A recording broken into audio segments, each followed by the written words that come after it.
மீத்தொற்றுமுள்ள அனர்த்தத்தினால் நிர்கதிக்குள்ளாகியுள்ள மக்களை புனரமைக்கப்பட்ட கொலன்னாவே நெல்களஞ்சிய சாலை கட்டட தொகுதிக்கு அனுப்புவதற்கு திட்டமிடப்பட்டுள்ளது. கொலன்னாவே டெரன்ஸ் கல்லூரியில் அமைக்கப்பட்டுள்ள முகாமில் 400க்கும் அதிகமான குடும்பங்களைச் சேர்ந்த மக்கள் தற்போது தங்கியுள்ளனர். மக்கள் வாழக்கூடிய வகையில் மாற்றி அமைக்கப்பட்டுள்ள இந்த களஞ்சிய சாலை கட்டட தொகுதியில் முதற்கட்டத்தின் கீழ் 26 குடும்பங்கள் தங்க வைக்கப்பட உள்ளனர். இரண்டாம் கட்டத்தின் கீழ் மேலும் 50 குடும்பங்கள் அங்கு தங்க வைக்கப்பட உள்ளனர்.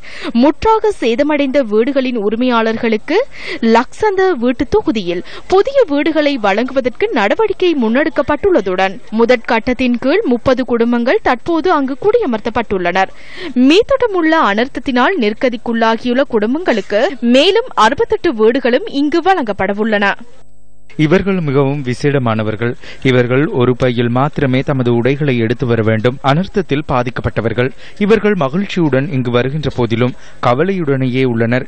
இவர்களுக்கு தேவையான வசதிகள் மற்றும் உளநல ஆலோசனைகளை வழங்குவதற்கு நடவடிக்கை எடுக்கப்படும். මානසික උපදේශනේ මේ හින් අපි සකස් කරනවා. එක පවුලට වඩා කුලී පවුල් ඉඳලා තියෙනවා. வாடகை வீடுகளில் இருந்துள்ளனர். வாடகை வீட்டில் இருந்தவர்களின் பட்டியலை தயாரிக்க வேண்டியுள்ளது. வீடுகளின் உரிமையாளர்களுக்கு வீடுகள் வழங்கப்பட்டுள்ளன. வெளியே இருந்து வந்தவர்கள் உள்ளனர். வாக்காளர் பதிவேட்டில் பதிவு செய்யப்படாது வந்தவர்கள் உள்ளனர். வாக்காளர் பட்டியலில் பெயர் இருந்த போதிலும் வெளியேறியவர்கள் உள்ளனர்.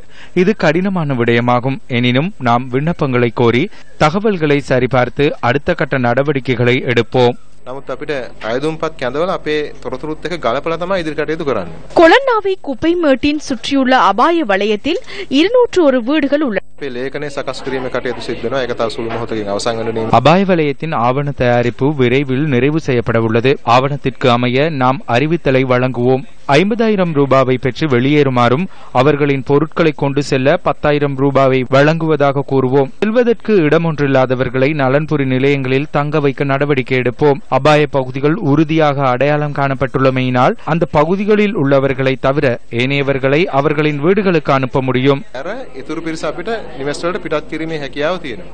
இதேவேளை மண் சரிவு ஏற்பட்ட பகுதியில் மீட்பு பணிகள் இன்றும் முன்னெடுக்கப்பட்டன.